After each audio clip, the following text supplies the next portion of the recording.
welcome to BrickSide Chat, where we take your questions and turn them into conversations. I'm Paul. And I'm Evan. And today, we're going to be talking about changes within the business, and more specifically, resistance to change over the years, and how to determine whether or not a change is a good one or a bad one.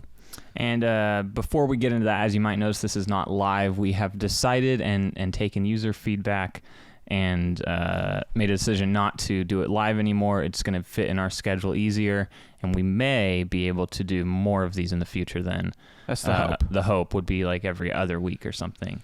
We'll see. We're not committing to that right now. But that would be the hope. Since we're not having to do them live, we don't need to make time at a specific date for them. So yeah, it's going to be hopefully way easier to schedule, because if you guys don't know, lining up our schedules is not well, pretty much impossible. Just like we talked about last time in picking a good business partner. Scheduling matters. I don't actually know if we talked about that. I don't think we did. But that's a good appendix onto that.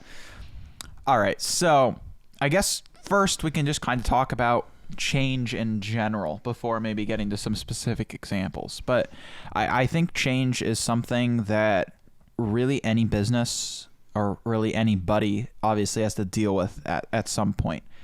And in a business, obviously you need to stay competitive. And so change is going to be something that is occurring all the time. And the more people you bring on, which is something we're going to talk about, the more change that's going to be happening on a daily basis. So I guess if we were to go all the way back, because a major focus of this podcast episode is going to be kind of, most people are change averse, right? They're resistant to change. And so a lot of this is going to be examining how we've been change averse over the years and how we've overcome that, or decided that change was bad, because not all change is good. So what do you think would be the first prime example of something that we've changed?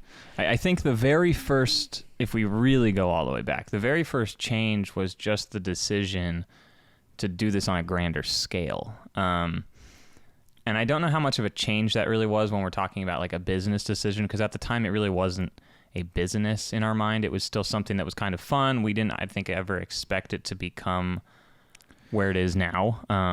No, not in that very initial moment. But just that is a good topic.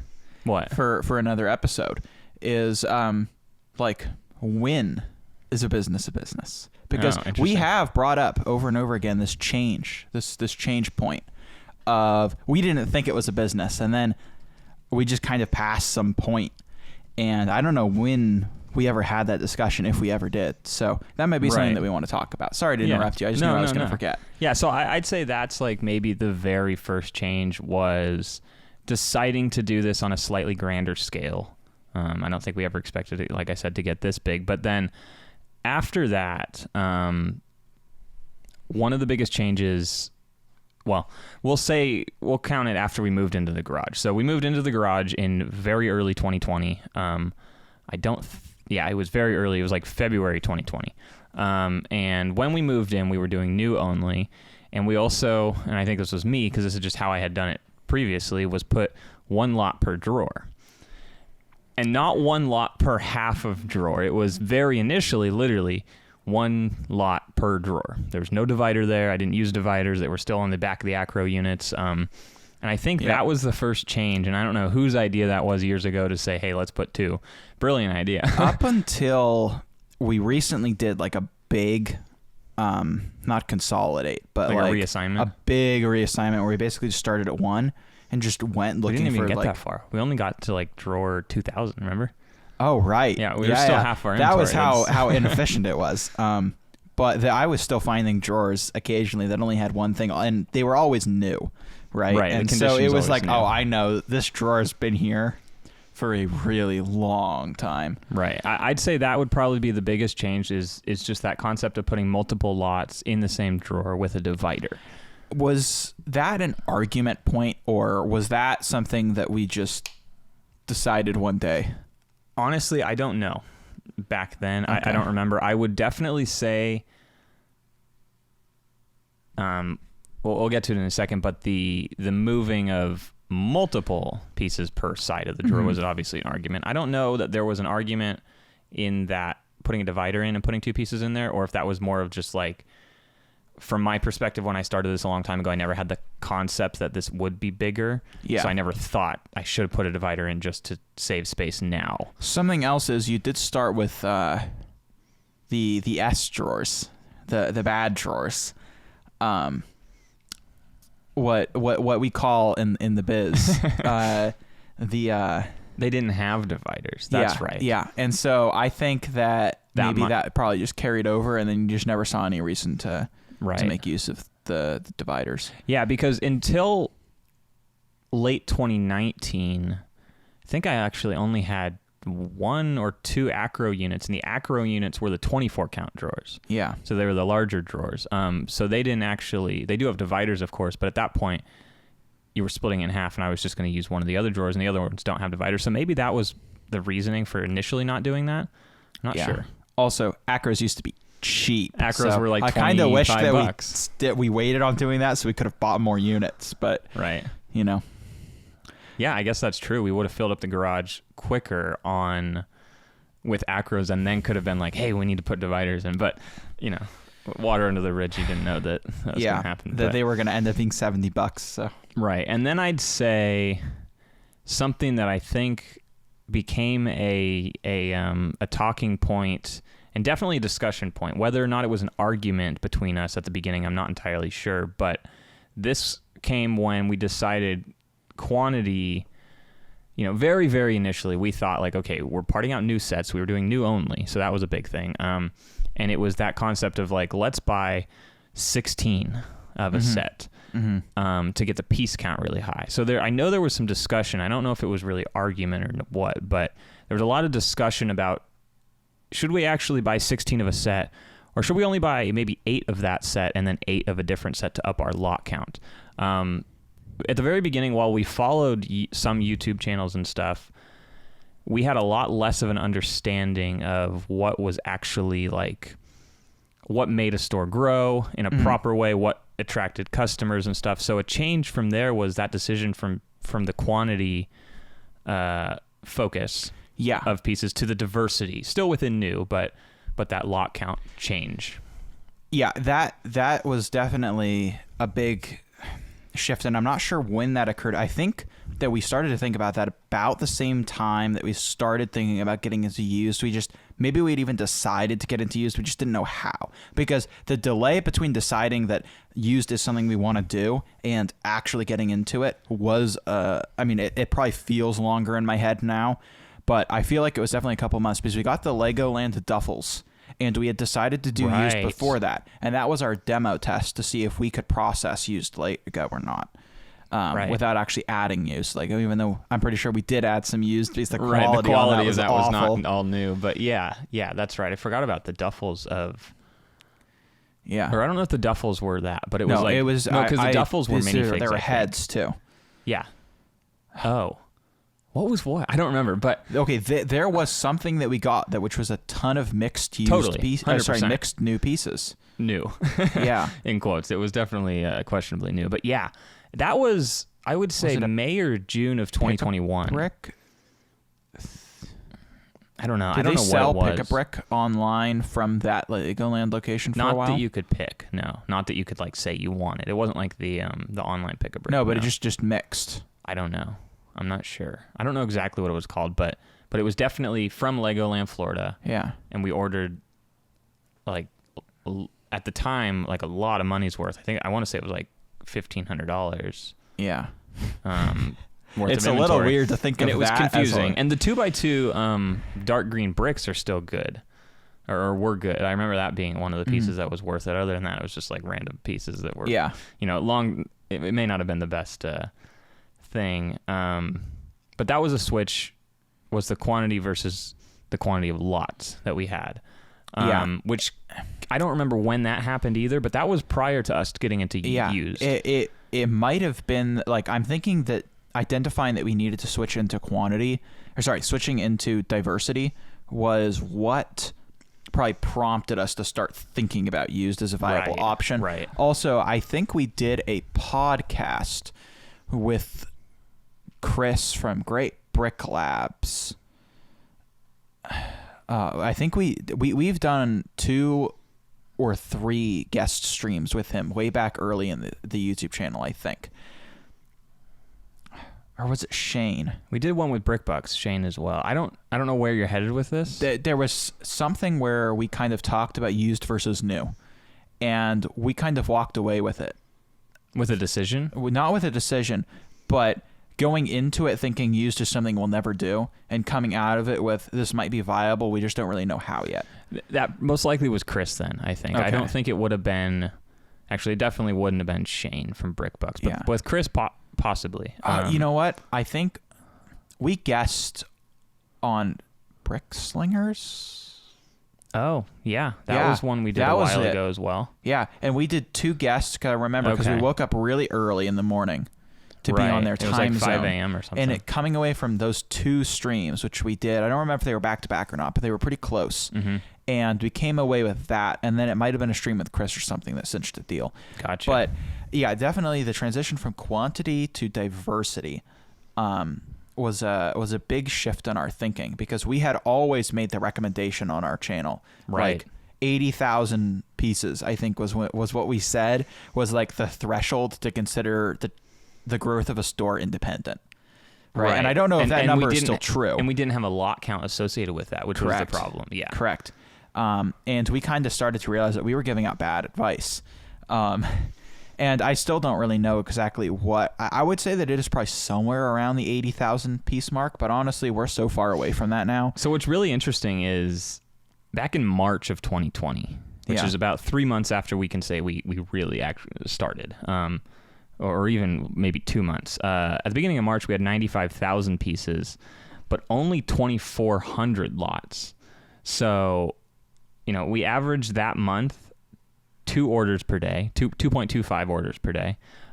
So I know these are interesting numbers to look at, aren't they? But we averaged 2 orders per day. I think that 2 orders per day is when we mentally said, wait, this is the beginning of a per day orders store. Or just something. To clarify, all of these numbers have been public at some point, right? Yeah. Okay. We did a complete 2020 recap. So I would also just like to point out here that in January 2020, our gross sales were $437. Yeah, this was storage unit still. So yeah. This was pre-moving in the garage. February is when we moved into the garage. And then we tripled it in February. Yeah. Yeah. And then March was similar with February, and then we slowly just kind of expanded from there. And until then there's that August dip. Right. And then December we were shut down for like almost 3 weeks in the month. So it fell apart there. But yeah. Wow. Interesting numbers to see. If you guys want to look at this and you're watching this on the YouTube channel, and if you're listening to this on a podcast platform, you can go to our YouTube channel and watch our 2020 sales recap. There's 12 of them actually, and there's a year recap as well. It is interesting to see the year 1 numbers. Yeah, it's been a while since we're I've about looked to at these. enter year 3. Or wait a second, 2020, 21, 22. We're about to close out year 3. So we're about to enter year 4, which is interesting. And the numbers are vastly different, which is great. They say it takes 5 years to build a business. Yeah, we're 3/5 of the way there. Yeah.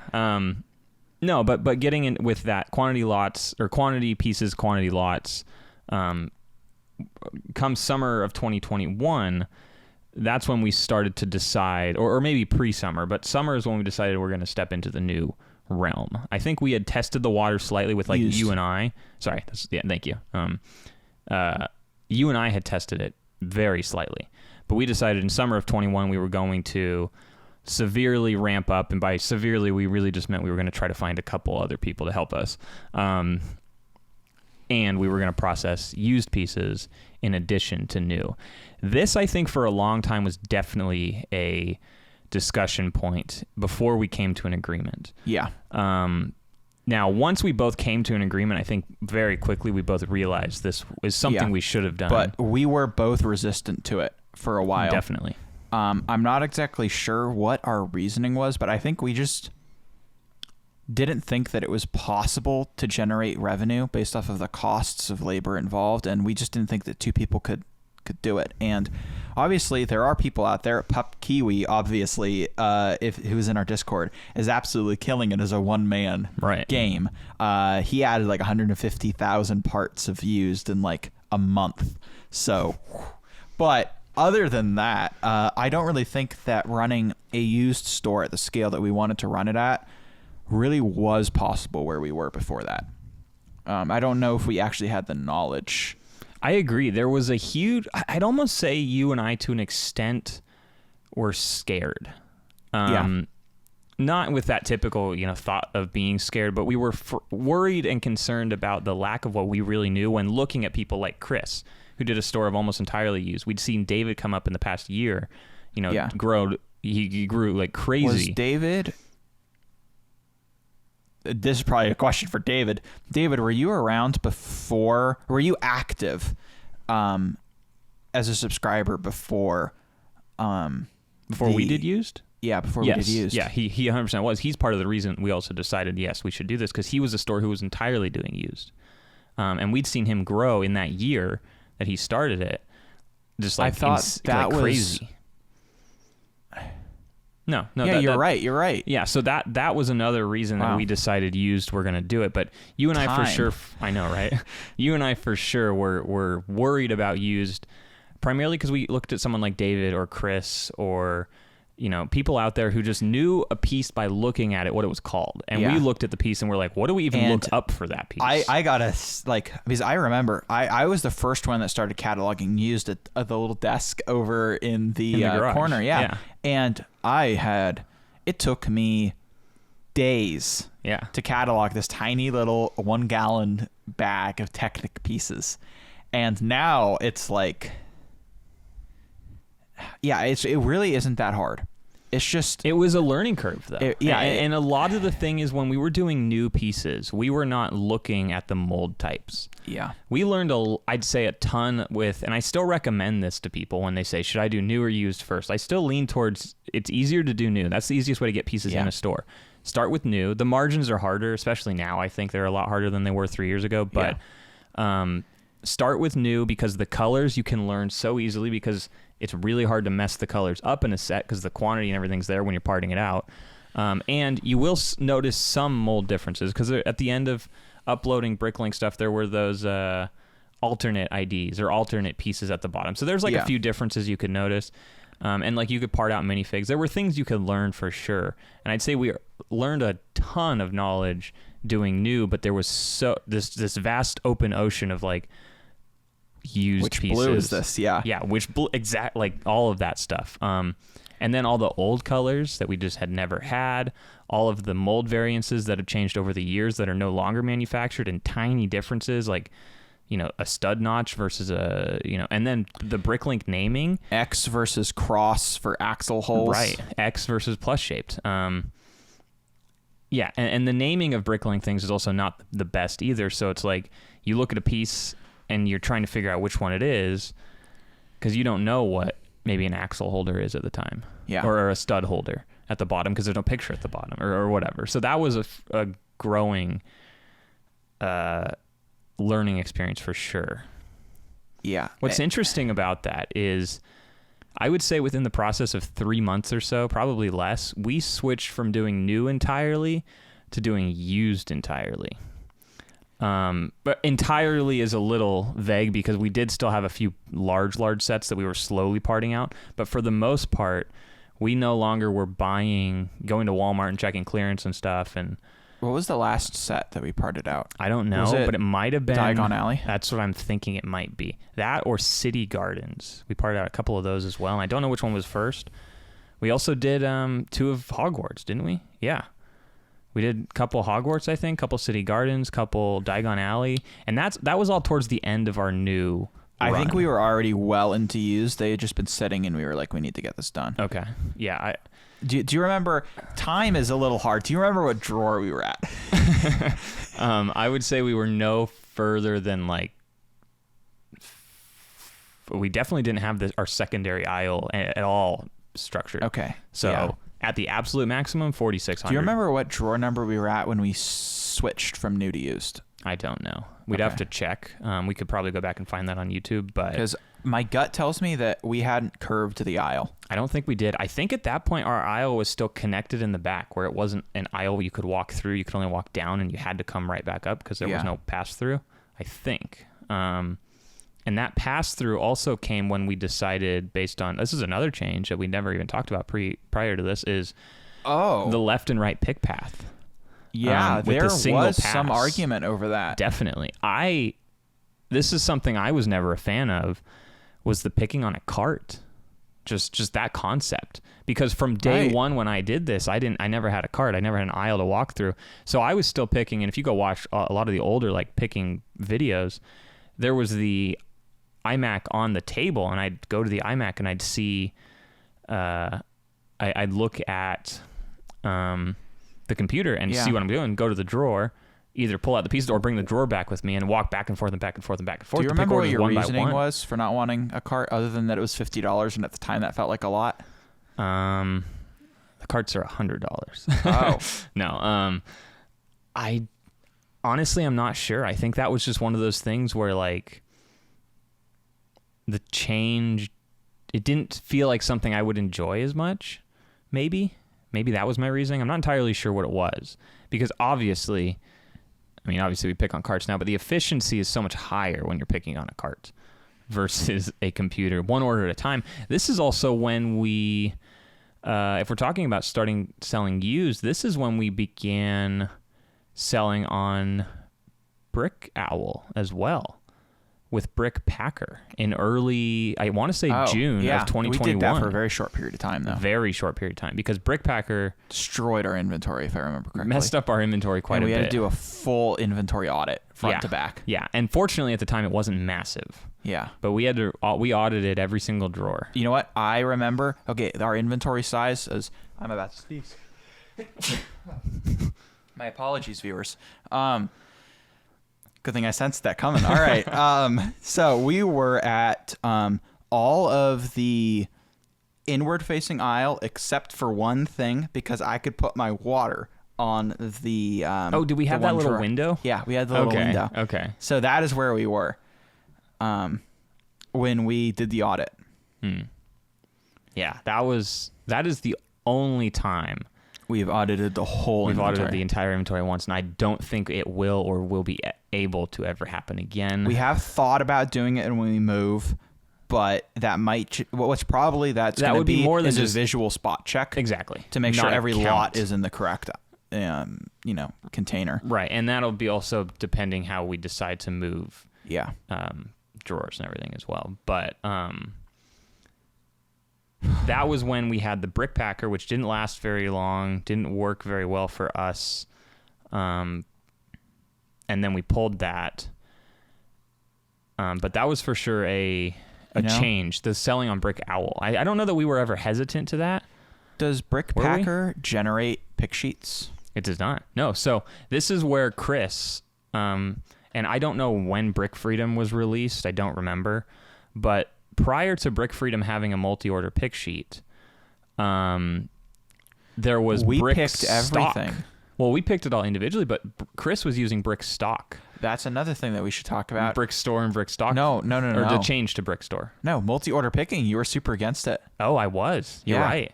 You're right. Yeah. But Chris. By the way, just in case you can't tell, Evan is the not in terms of politics, but Evan is the arch conservative here. He hates changing anything. So I don't hate changing everything.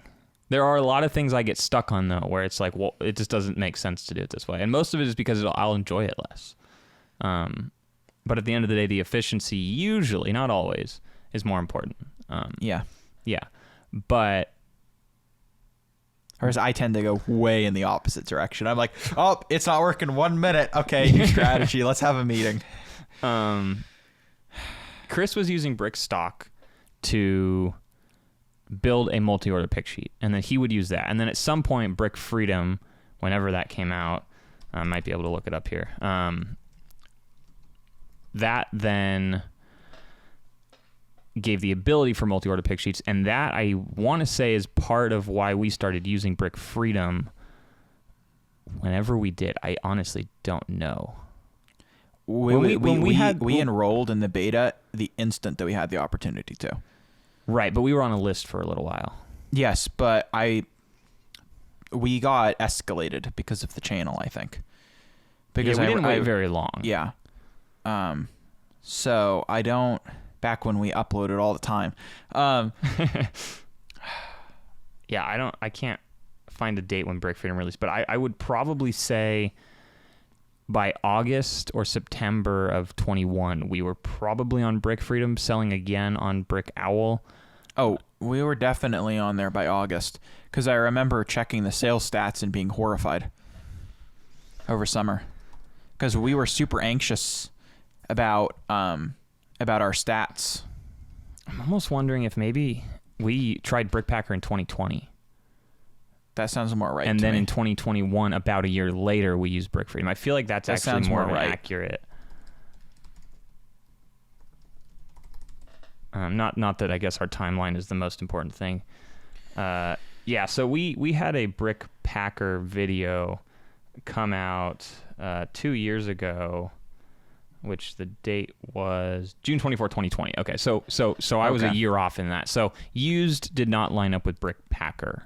Used lined up with Brick Freedom more in terms of starting something and that syncing to an additional selling platform. But back on the topic of change, I don't think that used versus new, once we were both on the same wavelength there, it was pretty instantaneous.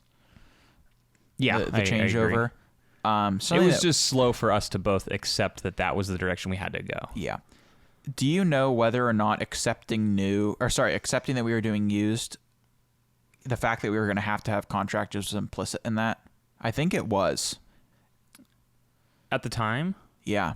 I feel like we knew that we couldn't do it on our own. Very and that was the quickly, biggest resistance. Very quickly, we did try to have a few people sort things for us. We had one of your friends, maybe a couple of your friends tried. We had some kids down the street. Right.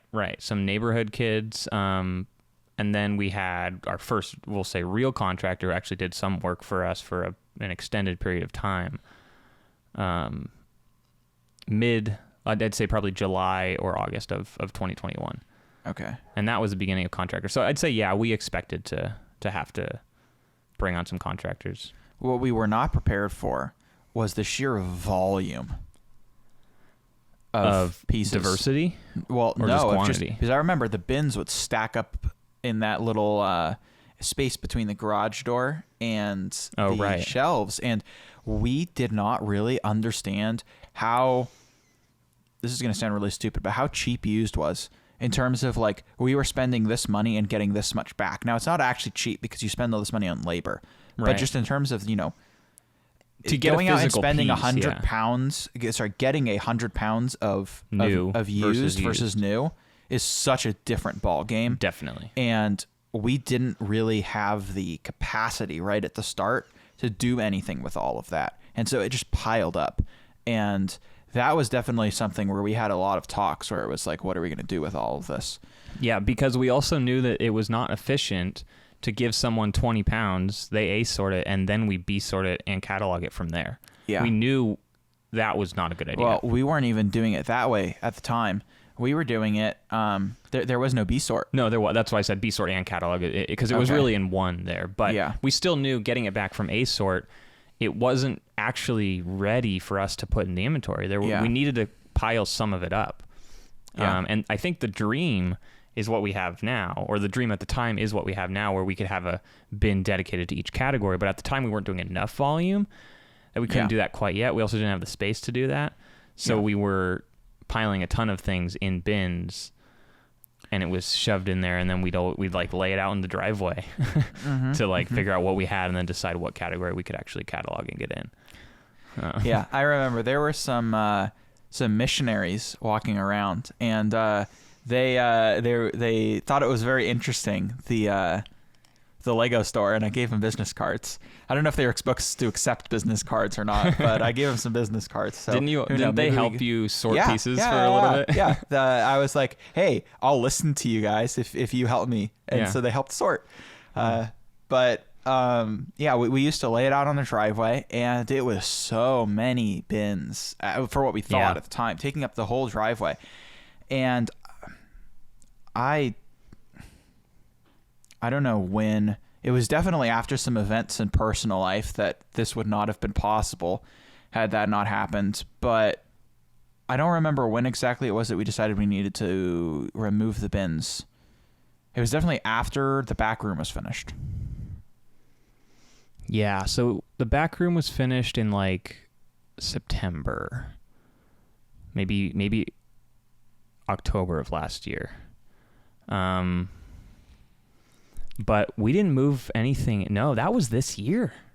Yeah. Yeah, we didn't move in until March of this year. So that's another change.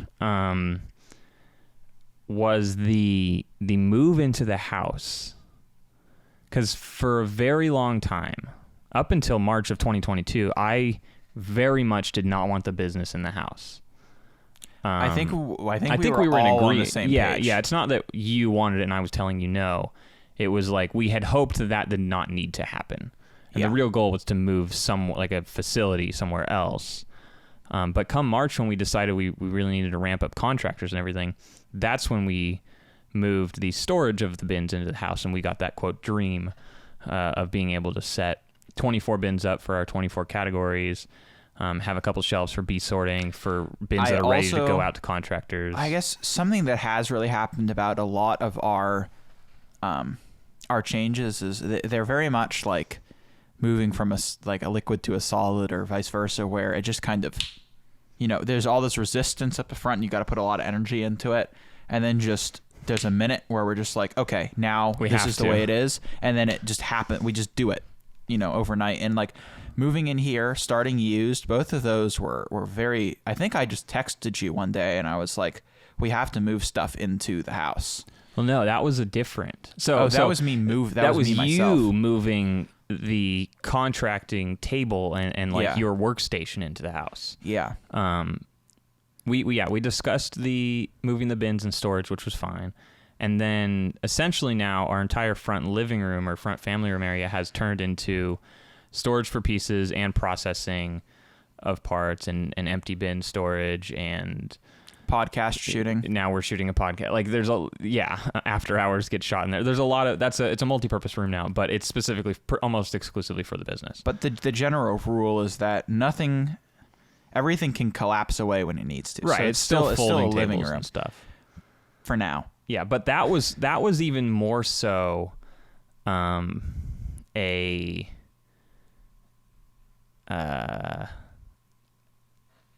a topic of tension, I guess, between us was moving the physical process of doing things into the house, the workstation versus the storage. The storage was different. Yeah. And that was one of the things where you actually that was only maybe 4 or 5 months ago where you texted in like June and said, I was at work and you said this has to happen. And,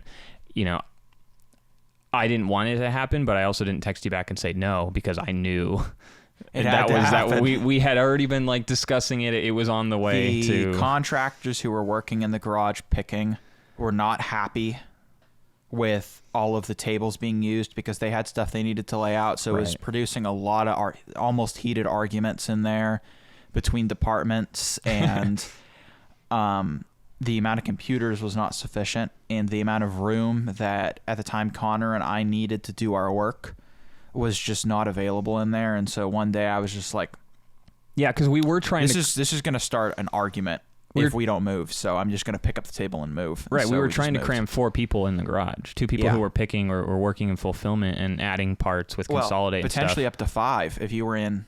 Right. And if I was in, and there were a few where like Mondays are always busy. And sometimes we'd have 2 pickers on a Monday.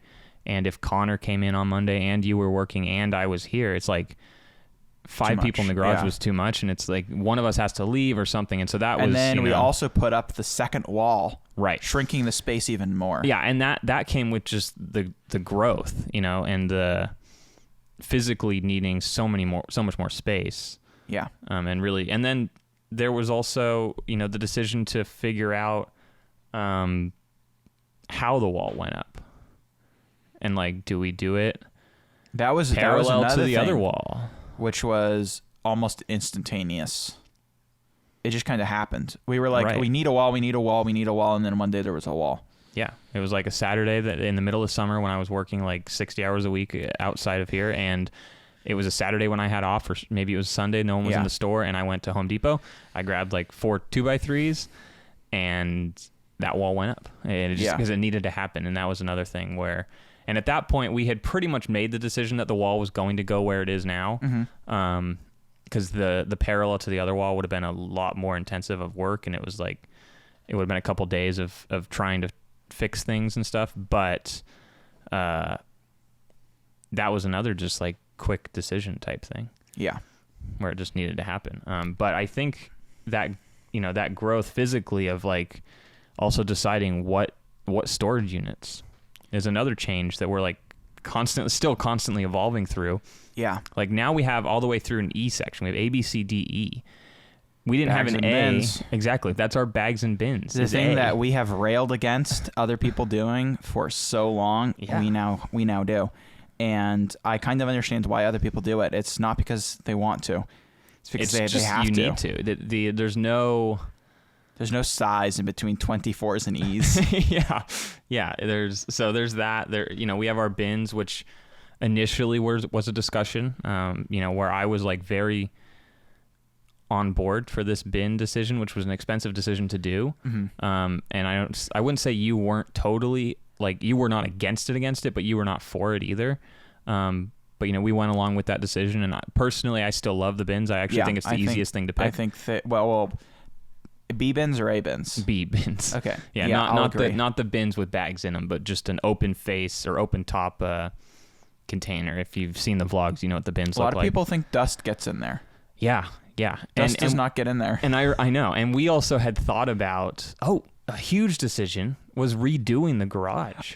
I didn't even think about that. How could we even miss that? Yeah. And that's the majority of why dust doesn't get in there. We have a ceiling in the garage, and it's like a finished garage. It is no longer open studs on the wall, open rafters garage. When did that happened in late summer of 2020. That was about concurrent with moving into that was a couple months prior to us deciding to move into the house. I think the garage was unfinished or in the process of being finished when I broached it to you. About moving somewhere around there. Exactly. Yeah. Because we did our 1,000 subscriber special stream in the unfinished garage back in June of 2020. You're right. Yeah. And then from there, I don't know exactly why we finished it. I mean, part of it was I know exactly why. We wanted to look more professional. Just in the garage? Yeah. Okay. Yeah, because I remember a big part of it was that we were just sick and tired of it just looking the rafters and yeah.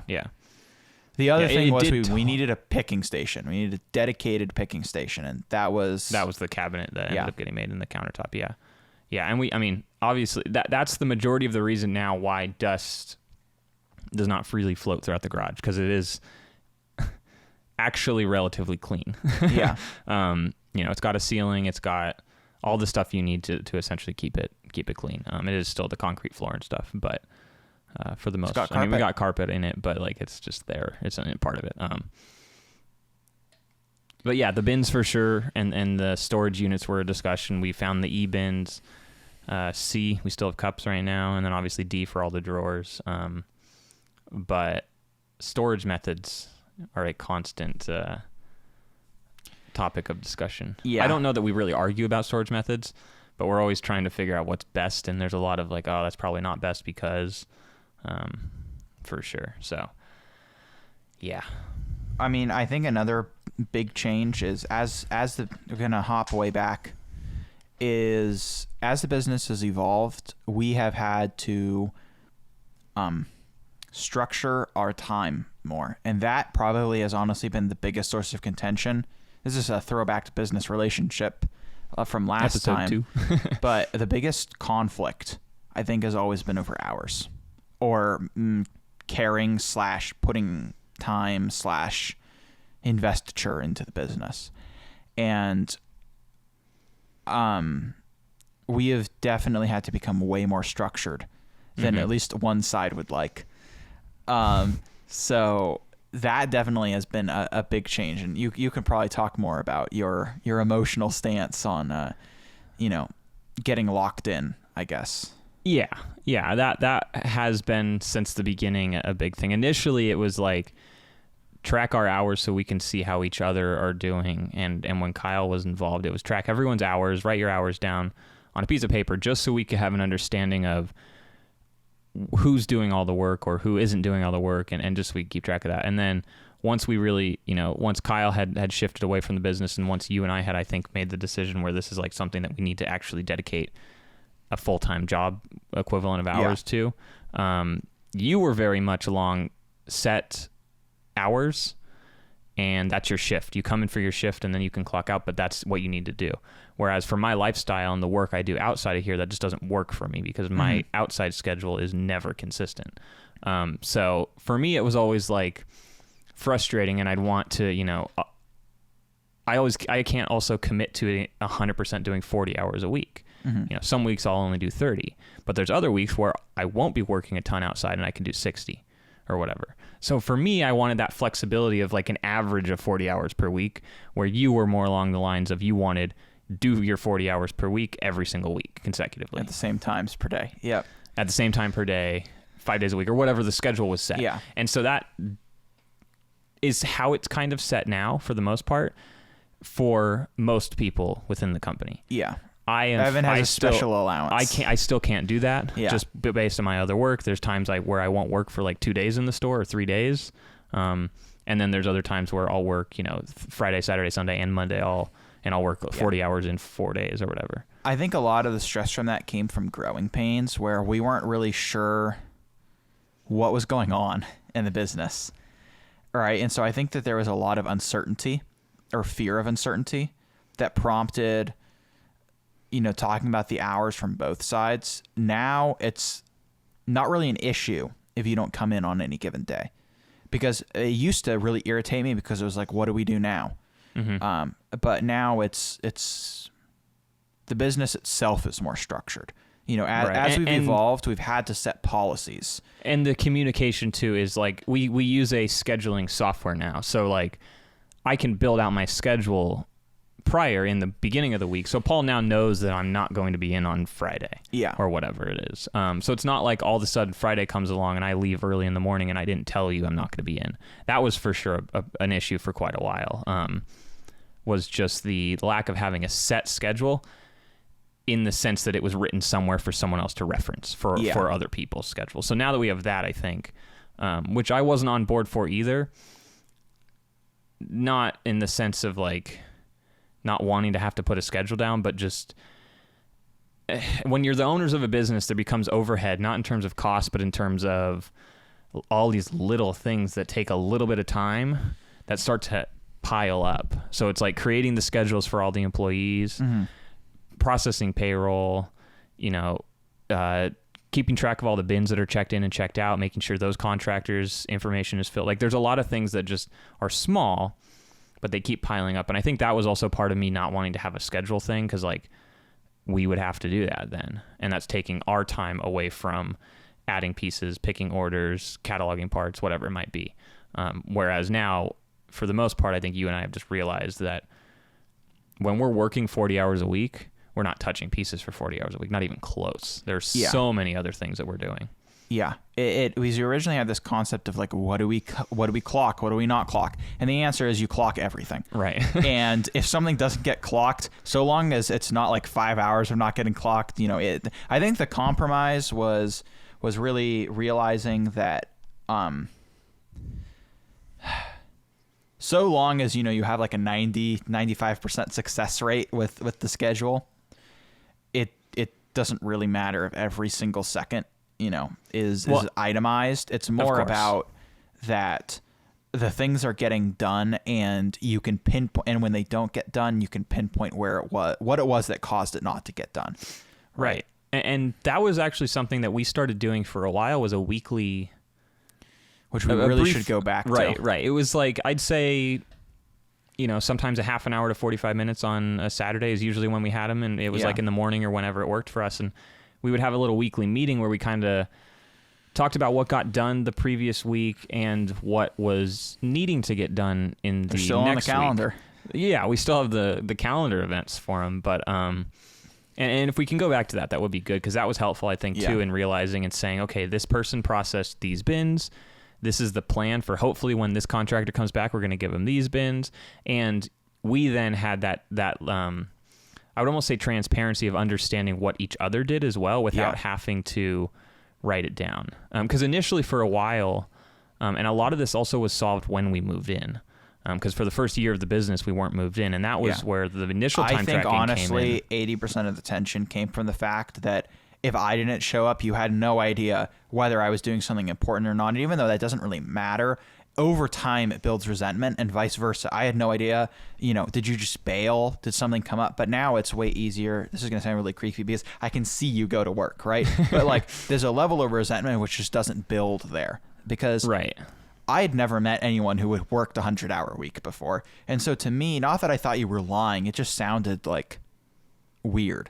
But now I can see that on rare occasions that does happen, right? And so it's really, I guess, changed a lot in terms of it makes it so much easier to communicate because what would normally be a phone call or some message, really long message that we have to explain is now a 1-minute conversation.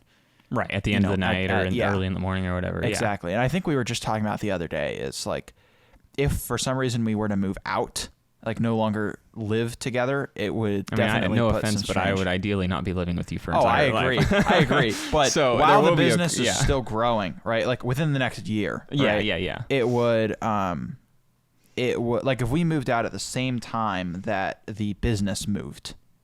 Right. That would create a lot of stress. Just because that conversation can't be had every single night. Exactly. That was another problem with clocking stuff. Yeah. We'd sit at the end of the night for an hour in a quote-unquote meeting about something, but it wasn't a meeting, obviously. No. It was just a discussion we were having, and like that's not going to get clocked, of course. Learning how to have effective meetings is a skill that we definitely picked up a lot when we were discussing the change of, you guys can't see what I'm pointing at, discussing the change of the bins and the contractors. That change where meetings were no longer let's dream about what the business can be, which was really a lot of those early meetings. And that's still what a lot of our nighttime things are, of course. But we definitely don't clock those. Of course, no. They don't happen on the clock. They used to happen where we would stop parting out and talk for 2 hours. Right, and that was where it became a problem. Yeah. Yeah, because we were working, but work wasn't getting done. Exactly. And that's where we found a lot of like lost time, I think, where we couldn't figure out why it felt like our processes to do were taking so much longer than other stores. Yeah. A lot of it was just talking, distraction in some way. And yeah, that talking is for sure a distraction. Whereas now, not that we don't have that distraction, but there is a mental like knowledge of course, if it's Paul and I, it's slightly different, but like if there's other employees with us, we need to be conscientious of distracting them and seeing if they're distracted for an extended period of time. We need to make sure that they refocus back onto what they're supposed to be doing. Yeah. Which we obviously have a struggle with us.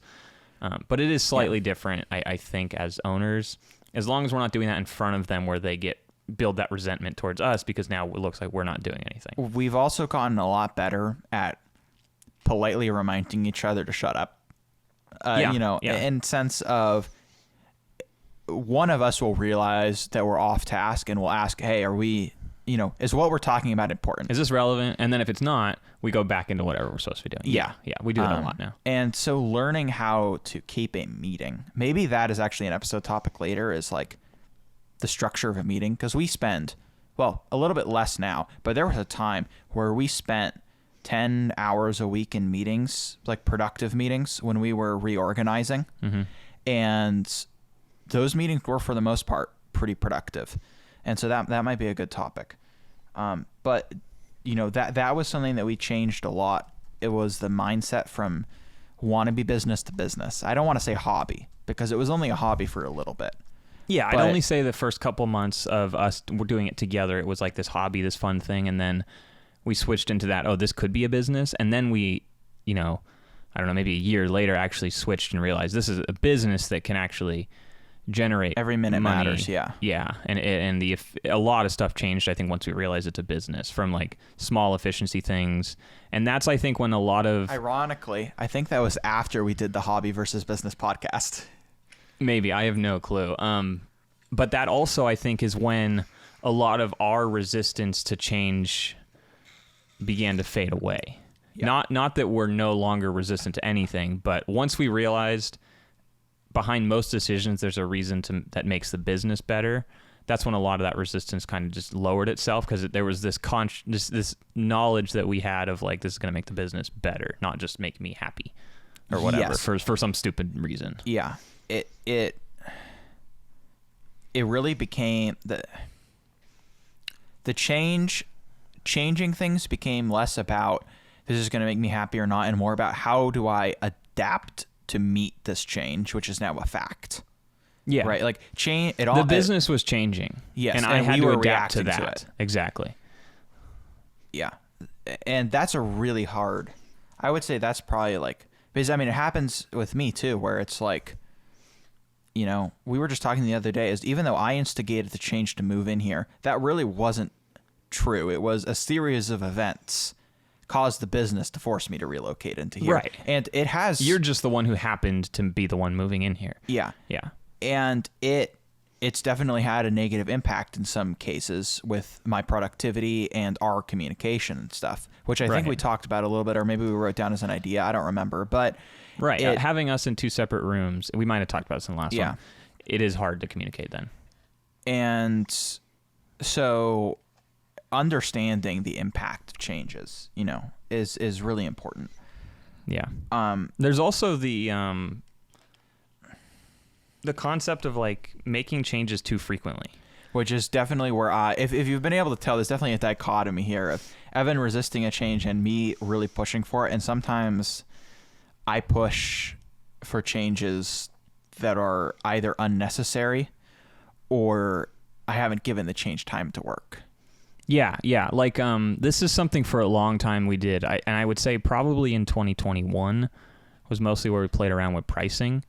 And we were making fast changes to prices, where we put everything on sale for like 2 days. And then we just put it right back at 6 months. And then we would, we thought about this for a while, but we essentially really quickly just made the decision we're going to delete our inventory, re-upload the whole thing, and see if sending out that wanted list notification helps people come to our store, and if it looks like we added a ton more lots. And then like very quickly we saw that didn't work, but very quickly, you know, maybe it did work a little, but we had decided probably too soon that it didn't work, even though long term it did not work. And so we like adjusted prices again. And we had a crazy sale for Black Friday last year, you know, because we were in that year changing things a lot when it came to pricing and stuff. And I would say that's the end of like frequently changing things in that case that we have done a lot of was pricing. And we never really had a true strategy and said, okay, we're going to now watch it for a month, or we're going to watch it for 2 months or 3 months, which we should have done. We're going to watch it for a whole quarter and see how the sales could do. Another thing is we could never decide or figure out how to get those results properly because we were consistently growing the store as well. And for us, there was still, again, going back to that quantity versus the quantity of lots you have, we had no like mathematical equation of when you add this, it should grow this much. So we could remove that from the equation of saying, hey, we changed our prices 5%. Now we know what happened. Which we did create a moderately accurate. Actually, it ended up tracking quite well. We did create an equation when we were building our goal sheet during the rehaul, and that actually ended up being like, let's see, what would that percent be? We were like 15% off, 12 to 15%. Yeah, 12 something percent off, which is a lot, but in the scheme of throwing darts at a board, exactly. Or going with what we thought our gut was, we basically built an equation across 3 potential revenue to piece lot ratio percentile matrices, and they were backed by a little bit of math. They were backed by what information we were able to get from other YouTubers who had posted sales data. Yeah, and it ended up tracking with an accuracy of basically 15% plus or minus, and I would say for throwing darts at a board, that's pretty good. Yeah, it actually was I think it was good that we came up with that and then followed through with the plans in order to what we thought we needed to do to achieve that. And then we were very close to achieving that. Yeah. If you can't understand, we were under that, but like, we weren't over that. We would be ecstatic. But, you know, we were just the fact that we were so close, I think gave us also like this confidence boost that we had some concept of what we were kind of doing. And we now could see the changes we made over months periods affecting something now. Because this was like a 4-month plan. Yeah. And 6 months in, or I guess 6 months through that plan, we like really looked at the past then and realized where everything was at. And that's when we determined like it worked. But it took 6 months or 4 months really for things to happen. No. It wasn't like a change and then we looked at it 2 weeks later and said, it's not working. We need to change it again. 4 months for us to realize that the plan was a working. Month behind. It took us 6 months for us to realize that the plan worked, because we didn't really feel that it was working right. We felt we were really behind. Right. Up until about month 4. And then we realized that it's not that it's not working. It's that we had miscalculated the distance, but the line was still the same. Yeah, we hadn't factored in the initial month of nothing returning to us. Yeah. And so really we should have deferred the entire thing over 1 month. But we were actually pretty close. And that was that example of not changing too quickly. Yeah. We made a change and we continued to implement that change and stick with that change for months. And then we saw a result of that change at the end. I think we're getting close to wrapping it up. Yeah, Paul seems very tired. I still got to pack for a trip. I am leaving on a trip tomorrow. So. Yes. But the last thing we kind of have on our list here that I want to, or I guess we'll go one step further back. We'll get to that in a second. But another change that we've struggled with and continue to struggle with is the YouTube channel, and determining how much of that is important to the business in a way that is not just pleasing the people who are watching or listening or whatever, but also earning revenue in the store. I think the YouTube channel has been the most volatile part of the business. Totally. And it's, not that YouTube does generate revenue itself, but it doesn't generate more revenue than the store, obviously. And it doesn't generate more revenue per hour of work dedicated to it than the store does either. Not even close. Because we have gotten questions before about whether the YouTube channel or the store generate more revenue. And I will tell you, it's not even is it a 10th? No, of course not. No. Not even close. It is, if we're talking annually. No, because we don't get paid out. Oh, yeah. No, if we're talking annually about stuff, and we won't get into the numbers and stuff, but I mean, YouTube probably makes, if we're talking about this year's revenue, will be at the end of the year, I mean, not 1%. Oh, yeah. Maybe 5% of the store's revenue. And that might even be a little generous. No, but I'd say between 5 and 8% per year. But when you think about the time that YouTube takes, like we sat down here for an hour to record this podcast. And it took like 2 hours to prep. And it took a little while to prep. We had to build out an outline. We had to set up the lights, the background, like the microphones, everything. Well, not today, but for after hours, I had to put away all of the cataloging stuff. Right.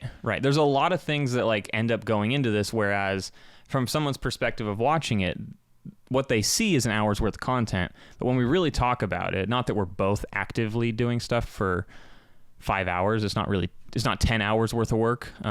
After hours might be. After hours is different, but that also that's a different. That doesn't generate that's any a little money. more fun, I think, than this is. But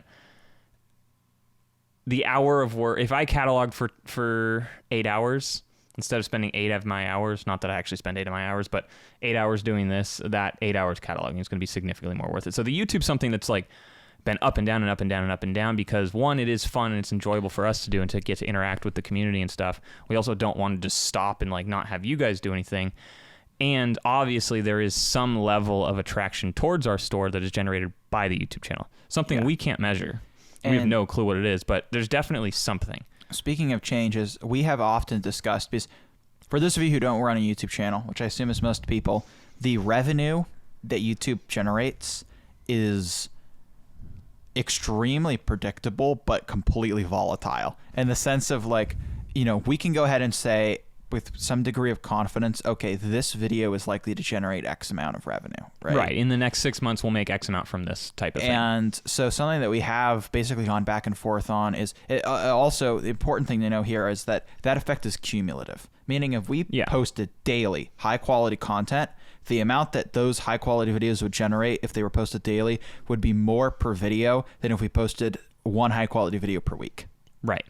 And so something that we have often gone back and forth about is like, we don't think the YouTube channel will make more than the store ever, but could it be making a worth it amount of money? Because obviously you can only put so many hours into the store, especially as we get contractors and everything, before those hours start losing efficiency. So is there a point where spending an hour in the YouTube channel might actually be worth it? And we've gone back and forth on that so many times where it's like, oh, we're going to gun the YouTube channel, you know, right. Four things a week. And then it just doesn't. Yeah. It's also just not reasonable for us to do that. And this was not that I want to bring up the clocking hours and stuff, but YouTube for a long time was another question of like, do we, you know, the answer now is basically, but we always forget. Right. It counts, but like, it doesn't really matter. Necessarily, because like if I spend 40 hours 1 week making a month's worth of videos, that week is going to hurt in terms of all the other things that needed to get done. So it's like there's this weird balance. So it's like usually like right now, I'm sure, you know, we're not keeping track of hours here. We're just doing this, and at the end of the week, you know, if we're both short like 2 hours, well, I mean, it's not going to matter, but like our hours matter a lot less than they used to, like a lot less. It's just so many of our hours are spent in abstract tasks now. Right. Things that you don't think of. Like, and another thing is like you can go spend 15 minutes doing something on a Sunday when you're not actually working, but you did work for a few minutes, but you're not going to clock that. Like, of course. And it sounds like we have a really hard like clocking thing.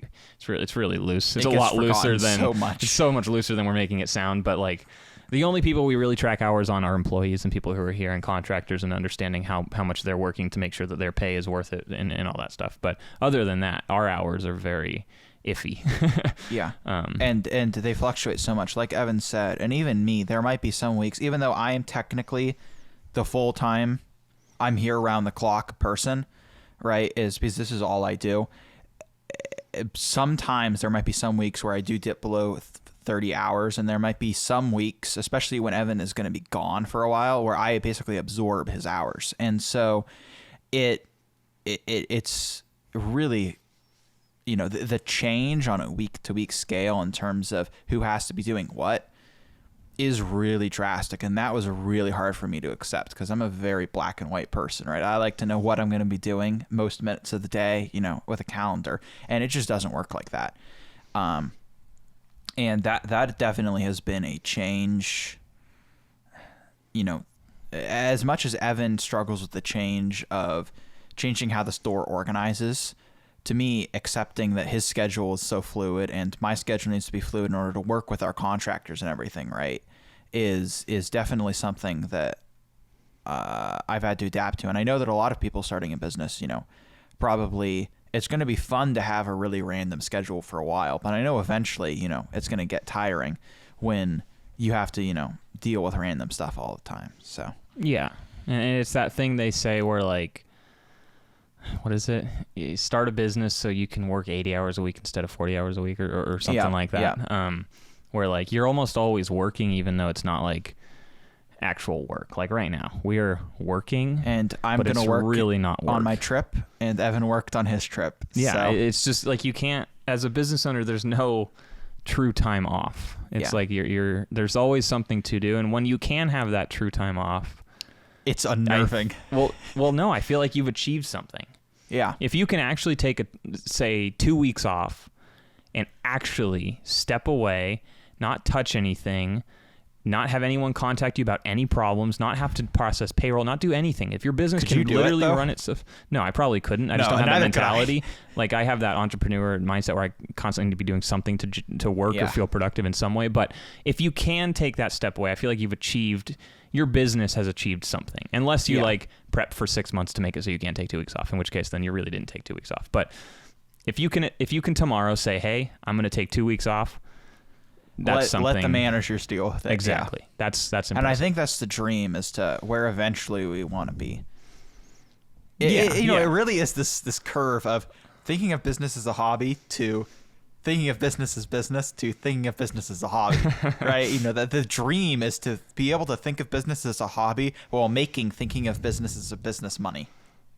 Sure. Yeah, that was very confusing. I understand what you're saying. I don't think it's a hobby at that point. I think it's more of like you feel like you've done your time and you can clock out, or hypothetically clock out for a little bit. Let me have my full circle. Okay, you can Hero's have full journey. Circle. Sure. Yeah, now we'll get into the kind of that last thing we decided was something we had to really figure out, and both of us had to adapt to this being a change that's just going to happen, is things just happening. And like changing and making a decision without approval, without talking to the other person. Not that, like, obviously I'm not going to go spend $15,000 on something. No, I'm not. What does that look for? I've never done that. I won't do that without talking to you. No. I was gonna say Uline, but Uline is like expected. So. Yeah, no. I also haven't spent $15,000 on Uline. Not even close to that. No, but it's a lot. But that making a change or some sort of adaptation without someone else's approval on that, this came with really me kind of ending up being in charge of the fulfillment and you being in charge of the cataloging, like we talked about last time. But you being able to make a change, whether it was like changing Connor's schedule or changing a slight, the way that you guys were organizing pieces or whatever. You didn't need to ask me for everything. And this took a while too, not only for each of us to be okay when someone else made a change, but for us to each realize we can make a change without having to ask the other person. Because for a while I would get frustrated when you would ask me about tiny things, and it's just like, I don't care. Like, Yeah. And initially it was like I wanted to be part of it, but we realized there's a bigger picture than like us overseeing the whole thing. Right now it's not big enough where we have managers for each thing and you and I can see everything. Obviously we do, but we have our little sections, and then that's our thing. Yeah, and part of that, when I was managing Connor, and I know you had definitely had the same struggles with the contractors in fulfillment, is allowing the employee to make some decisions. Oh, right. About their life as well.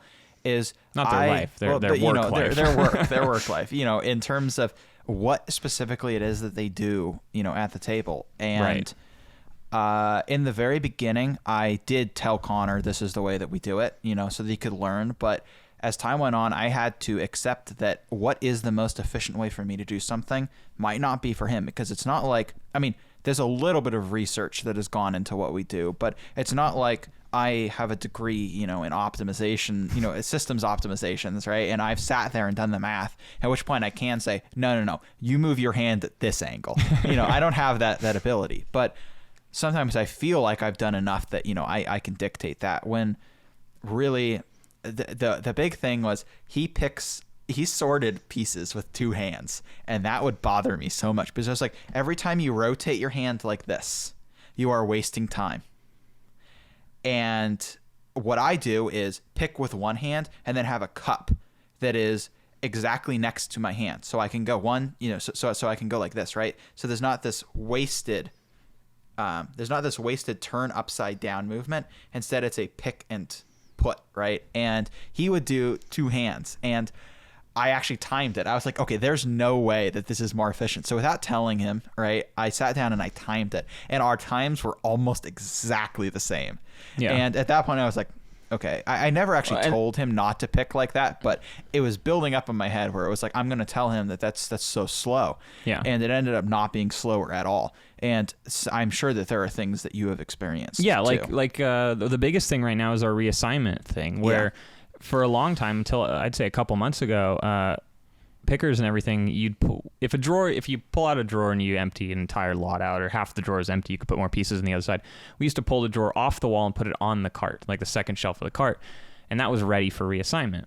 And this essentially meant that at the end of the day, after all the orders are picked, you put them on the table, and then you fill the other half of it, whether you're actually reassigning the drawer and the remarks and stuff, or maybe it goes inside the catalog and then you guys put stuff on the other side, whatever it is.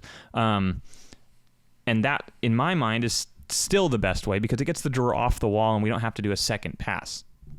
the problem was when orders started, increasing, we weren't doing one pick path or one pick sheet per day. We were doing a couple.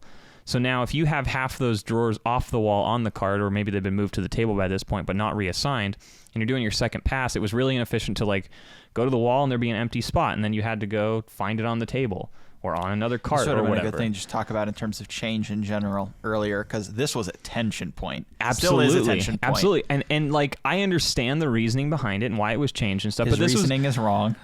No. I understand the reasoning yeah. of it working. And I also understand my reasoning of like, it just feels wrong. I'm but just teasing you. No, I know. But like the contractors kind of mostly came up with that concept of like, why do we have to take this off the wall? And now they keep the drawer halfway pulled out. I know Chris and some other people put like little binder clips on them. We'd have so many binder clips we needed, so that wouldn't work, or maybe it would work. But we just leave them halfway off the wall, and then at the end of the day, you go pick them up. The problem with this, and the reason I'm not a fan of it, is because at the end of the day, the table is not full of drawers. Now, that was also part of the problem. The table would be full of drawers at the end of the day, and sometimes the contractors would be done for the day, so they couldn't be in there longer, and then drawers would sit there. And then the next day when you come in to pick, you can't reassign prior to picking, because then you're moving pieces maybe from one location, and BrickLink or BrickOwl have a static what the piece was in when it's sold in terms of remarks and the private note or whatever it is on BrickOwl. So if they're on that table, they're in the way, so it's inconvenient. But now we have stuff halfway on the wall, and my problem is it just gets forgotten some days. So reassignment doesn't happen every single day, and by the time you have 2 or 3 days worth of orders been picked, there's so many drawers to reassign, so it's a big task then. And then in addition to that, our aisleways are almost the exact width of the cart, so drawers halfway out, you can hit them and stuff. I'm still not a fan of it, but I understand why the contractors did that, because it works significantly better for them, even though for me, I don't like it and I wouldn't do it that way. If I was the only one picking, maybe I would want to do it that way. But since I'm in there and I'm mostly packing, or I'm adding pieces or something, and I'm not usually doing the physical pick path, that was a point where I just had to let it go, let it happen, and let them do it, realizing that for them it was significantly better. It made their job so much easier. Yeah. And another thing, though, was totally getting input from others. Not when we're looking for input, because I don't think we have a problem there. No. But when we think we have the best way we're doing it, and then people are giving us input. Not that we shoot it down always, but because sometimes we do get input that is not, like the pickers understand how the picking process works, but there's a lot of input we've gotten from them where they try to tell us this way would be so much better, and we then have to explain why it's actually not better, because they don't understand the entire business and the entire process and stuff. So there's been that problem too. Sometimes it's really easy to assume that we have the right answer in that situation, and that what we're explaining, like when they say something, we're so caught up in the fact that, the contractors are complaining again, which is not a good mindset at all. Right. But sometimes, if 4 out of 5 suggestions are not great, sometimes you get locked into thinking 5 out of 5 suggestions are not great. And so it can sometimes be a logic trip to start explaining something, realize halfway through your explanation you're wrong, and then you got to go ahead and say, okay, no, you're right. And right, you have to have the humility to be able to say, yeah, I messed up. There is a better way to do this. Yeah. Is that humility? Is that the right word? Yeah, that's okay, right. Yeah, you have humbleness. You have to be able to like realize that your way maybe wasn't the best way. Yeah. And I feel like that honestly happens, usually not immediately, because usually if it's immediate, there's no discussion. Because there have been lots of times where I say something or you say something, or it's just like, oh, duh. Yes. But the other time, it's usually after you've repeated yourself a couple times, explaining the logic behind it, and then you step away, and then they say it again, and then after a couple repetitions, it sinks in, because maybe you weren't thinking through it all the way, or whatever. Then it sinks in, and it's like, oh, now I understand. Like Evan used to talk a lot about, and this was a function of me not being in here anymore. Or sorry, me being in here and not picking. Not in the room. Is filling and stuffing the drawers with like 80 different lots. Not actually 80, but the drawers would just be a mess. And it wasn't until I went back in there and started picking again where I was like, it's inconvenient. This is inconvenient. I still hold that having a decent amount in there is good, but there is a point where it becomes really impossible, especially when you have a mix of tiny and big pieces together, because then you can't just, dig through, like if it's all small pieces, and it's a pain to dump them out and pour them back in, if it's all big pieces. So that's right, definitely especially when been a it's overstuffed and you pour it in and it didn't fit to pour. You have to then like jiggle it all to get it down. Yeah. And that's one of those things where I argued so strongly for cramming drawers. And then I went in there and I picked and I was like, okay, maybe half cramming, right. is more acceptable. Yeah. No, so there's a lot of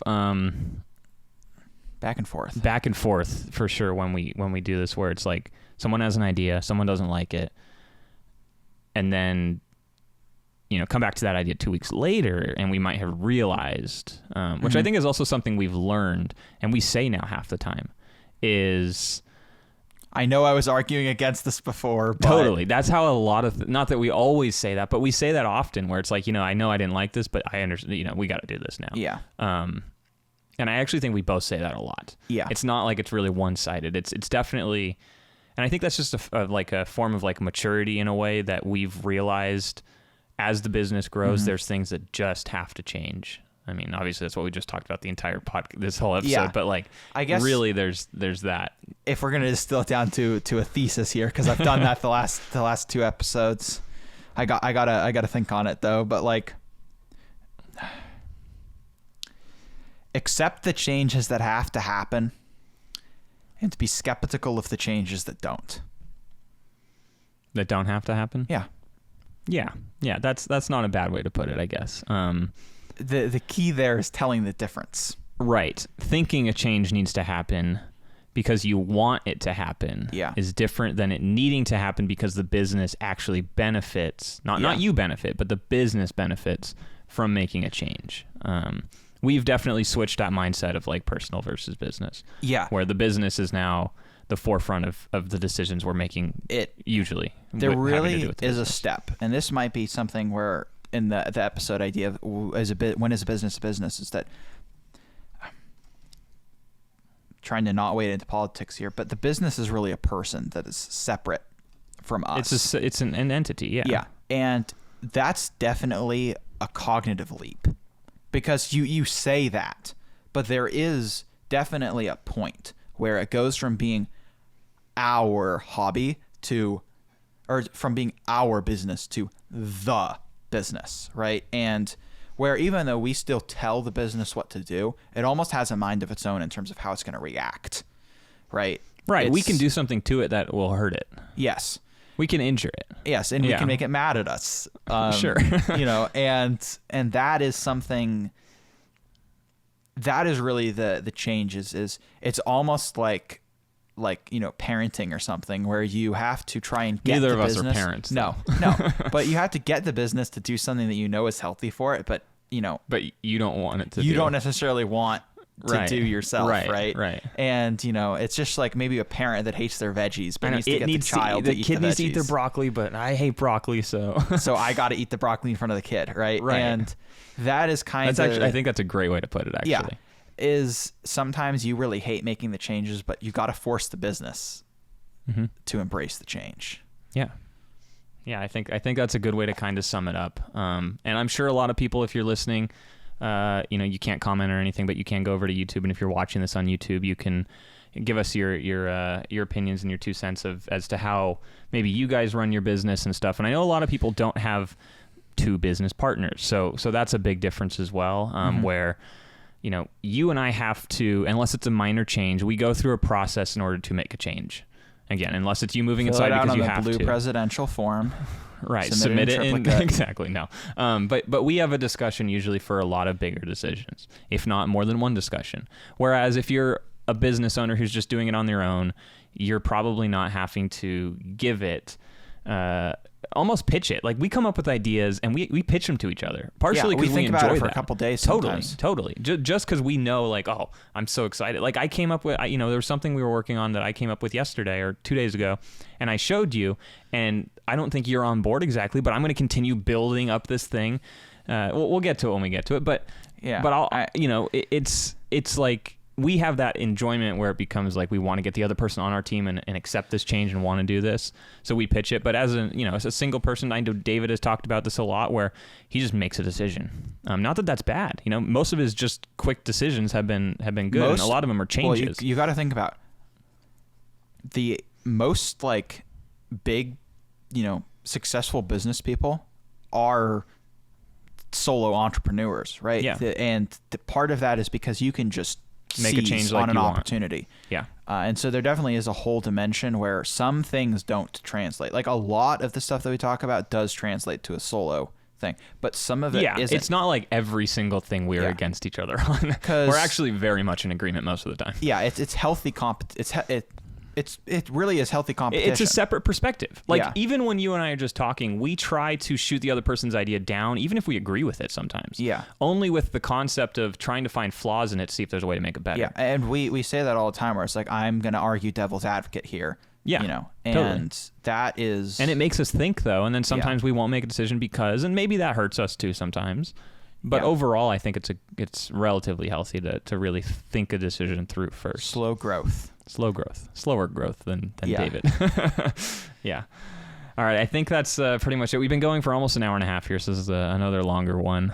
We always say we're going to try to pre-shooting these. Maybe hour and a half is actually the target, because that's what we did last time. Yeah, the last one was longer. We tried the concept was 45 to an hour, and maybe some of these will be shorter too. Who knows? But yeah, I think that's pretty much it. Unless you have anything else to add. I don't. But I think we hit the majority of the points and a lot of the changes that we've made over the last almost 3 years.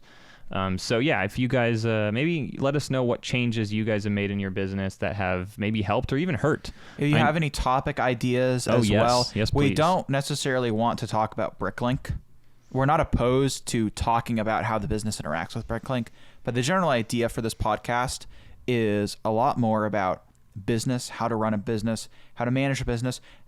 I'm not opposed to talking about how, personally managing a business, or how personal life interacts with business. But generally, we want to keep it more on the soft skills of how to go about, running a BrickLink store in the terms of the running of the business, right? So if you have any questions about anything related to that sphere of stuff, we would love to, see a comment down below. And if you're listening on one of the listening platforms, you can go visit us, on YouTube at Just a Brick in the Bucket, and leave a comment. You can find it and leave a comment somewhere, because I don't think very many podcasting platforms allow you to leave No, but you can comments, leave reviews and you can rate it. So that is true. If you want to, you can subscribe to us on Apple Podcasts or Spotify or Google or wherever you're listening, and rate the podcast, and that'll help us out a lot. So that'd be cool too. Yeah, so thank you guys for watching or listening to episode 3 of the BrickSide Chat podcast. We'll see you next time in episode 4. Goodbye.